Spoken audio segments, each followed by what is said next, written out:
Moin meine lieben Freunde und herzlich willkommen zum ersten Video im 23. Ich will im 2023 TÜV-Prüfung machen. Was sind so meine Anforderungen? Zuerst mal Kategorie A. Das wäre allerdings die Prüfung gibt es eigentlich in dem Sinne gar nicht mehr. Das ist die einzige Möglichkeit, um die Prüfung zu machen, wenn man Motorradmechaniker oder Mechanikerin ist in FZ oder wenn man Polizei auf Motorräder Ausbildung macht. Dann. Aber sonst geht das nicht. Sonst kann man das nicht machen, das können wir gerade mal vergessen. Dann machen wir beschränkt. Auch 18 muss man da sein. Der Notteil von nicht länger als 6 Jahren, das ist eigentlich jedes Mal so, das sage ich jetzt auch nicht mehr. Das ist eigentlich normal, Notteil von wo man kann. Und dann musst du 4 Stunden praktische Ausbildung machen. Wenn du schon mal vor dem 31.12.2020 schon mal praktische Grundausbildung gemacht hast, warum auch immer, dann wäre es 4 Stunden. Also sonst normalerweise 12 Stunden machen. Und dein Lehrfahrausweis ist dann 12 Monate gültig, wenn du die 4 Stunden Grundausbildung gemacht hast. Sonst 4 Stunden gültig, 4 Monate nur gültig. Dann Lehrfahrausweis musst du natürlich haben zum Fahren. Dann keine Begleitperson musst du haben. Und wenn du aber eine Begleitperson mitnimmst, dann muss die auch schon die Prüfung haben, die du aktuell am machen bist. Dann schlussendlich bei der praktischen Prüfung gibt es mal eine Neufahrprüfung, die praktische Prüfung. Beim A beschränkt. Ich würde das jedem empfehlen, A beschränkt zu machen, weil das macht schon Fun. Das ist eigentlich das Einzige, was du jetzt so schnell kannst machen.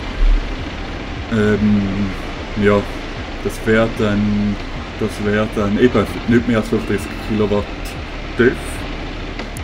Genau, was ich noch nicht gesagt habe, ist, für Leute, die das schon vor dem 31.12.2020 gemacht haben, Prüfung, die haben dann nach 2 Jahren kommen sie dann ohne Prüfung zu machen, den unbeschränkten über.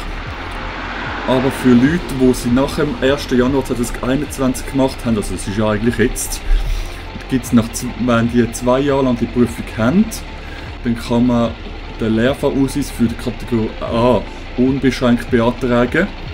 Und dann muss man aber praktische Prüfung dann trotzdem noch für A unbeschränkt machen. Genau, das ist eigentlich das. Also ganz einfach gesagt, du hast A1 beschränkt. Nach 2 Jahren kannst du für A1 unbeschränkt den Fahrzeugausweis, also den Lehrfahrausweis beantragen. Du musst dann einmal die Prüfung machen. Genau, Kacke, ich weiss, jetzt machen wir noch A1 und die Kategorie. Das ist ab 15 kann man A1 machen, allerdings darf man da nicht mehr als 50 Kubik haben, nicht mehr als 45 km/h fahren. 16-Jährige dürfen dann A1 auch 125 haben mit höchstens 11 Kilowatt. Genau, da gibt es dann schlussendlich auch 12 Stunden praktische Grundschulung, wo man muss machen 4 Monate ist dann gültig. Wenn man die Schule gemacht hat, ist ja 12 Monate gültig. Und da steht noch Ausnahmeinhaberinnen der Führerausweiskategorie B, B1. Die Gültigkeit des Lernfahrausweises endet nach 4 Monaten. Das ist aber noch krass, da dürfen wir nicht länger rumfahren. Das habe ich jetzt nicht gewusst. Und da gibt es natürlich dann auch Manöverprüfung und praktische Prüfung. Ich war aber beim A1 und du jetzt schon 18 bist, aber du sagst, hey, scheiß drauf, ich will nur A1, ich will nichts anderes machen, nur ein bisschen rumcruisen, würde ich dir sagen, probier mal beim Staatsverkehrsamt vorbeizugehen oder den Arztleuten oder E-Mail zu schreiben. Weil ich habe es so gemacht, ich habe die Prüfung gehabt, die Autoprüfung, also und habe dann, beziehungsweise bin noch am Lernen gewesen, habe dann die A1 angefordert, habe dann den Ausweis gehabt, habe dann umfahren und ohne ich dann die Prüfung kann, ist mir das, also die Autoprüfung bestanden habe, ist mir die A1-Kategorie eingeschrieben worden im Ausweis. Also du musst dann nicht die Autoprüfung hast du schon und dann musst du noch die A1 machen. Die A1 ist sozusagen geschenkt. Du musst dann einfach noch 4 oder 12 Stunden, nein wie viel sind es? Ich glaube 12 Stunden praktische Grundschulung machen.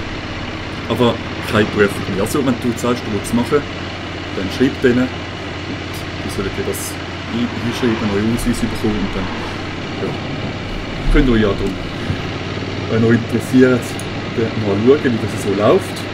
Und dann ja, ich hoffe, ich habe ein bisschen Licht ins Dunkle gebracht und dann würde ich sagen, bis zum nächsten Mal. Euer Bobsburo 94. Ciao miteinander.